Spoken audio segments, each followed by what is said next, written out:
జనం కోసం జనవాణి.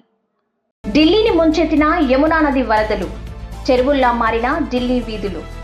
దేశ రాజధాని ఢిల్లీని యమునా నది వరదలు ముంచెత్తాయి. నది ఉగ్రరూపం దాల్చడంతో అనేక లోతట్టు ప్రాంతాలు జల దిగ్బంధంలో చిక్కుకున్నాయి. వీధులు చెరువులను తలపిస్తున్నాయి. మార్కెట్లు, ఇళ్లు నీట మునిగాయి.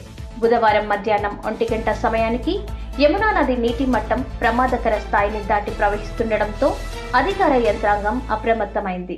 హథినీకుండ్ బ్యారేజ్ నుంచి భారీగా నీటిని విడుదల చేయడంతో యమునా నది పోటెత్తింది. దీంతో వసుదేవ్ ఘాట్, యమునా ఘాట్లతో పాటు మజ్ను కా టీలా, మదన్పూర్ ఖదర్, బదర్పూర్ వంటి నివాస ప్రాంతాలు పూర్తిగా నీట మునిగాయి. అధికారులు ముందు జాగ్రత్త చర్యగా పాత రైల్వే బ్రిడ్జ్ పై రాకపోకలను నిలిపివేసి లోతట్టు ప్రాంతాల ప్రజలను సురక్షిత ప్రాంతాలకు, తాత్కాలిక శిబిరాలకు తరలించారు. అయినప్పటికీ వరద ప్రభావిత ప్రాంతాల్లో హృదయ విదారక దృశ్యాలు ఆవిష్కృతమవుతున్నాయి. సర్వం కోల్పోయిన ప్రజలు కట్టుబట్టలతో రోడ్లపైకి వచ్చి సహాయం కోసం ఎదురుచూస్తున్నారు. ఒకప్పుడు రద్దీగా ఉండే మజ్ను కా టీలా మార్కెట్ ఇప్పుడు నిశ్శబ్దంగా మారింది. వరద నీరు దుకాణాల్లోకి చేరడంతో వ్యాపారులు తీవ్రంగా నష్టపోయారు. 2023 తర్వాత ఢిల్లీకి ఇలాంటి పరిస్థితి రావడం ఇది రెండవసారి. ఇక మదన్పూర్ ఖదర్లో పరిస్థితి మరింత దయనీయంగా ఉంది. తమ పూరి గుడిసెలు నీటిలో మునిగిపోవడంతో వందలాది కుటుంబాలు రోడ్డు పక్కన ప్లాస్టిక్ షీట్ల కింద తలదాచుకుంటున్నాయి.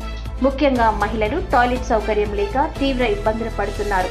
వంట సామాగ్రి లేక, కనీసం వండుకోవడానికి కూడా అవకాశం లేక కేవలం బిస్కెట్లు, బన్నులతో కడుపు నింపుకుంటున్నారు.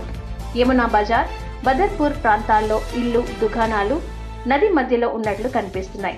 బదర్పూర్లో ఇల్లు పైకప్పులు మాత్రమే నీటిపై కనిపిస్తున్నాయి. వరద తగ్గిన తర్వాత తమ జీవితాలను తిరిగి ఎలా నిర్మించుకోవాలో తెలియక బాధితులు నిస్సహాయ స్థితిలో కొట్టుమిట్టాడుతున్నారు. ఇప్పటికైనా ఢిల్లీకి ముందు ఇలాంటి పరిస్థితి రాకుండా ప్రభుత్వం శాశ్వత పరిష్కారం చూపాలని బాధితులు ఆవేదన వ్యక్తం చేస్తున్నారు. జనం కోసం జనవాణి.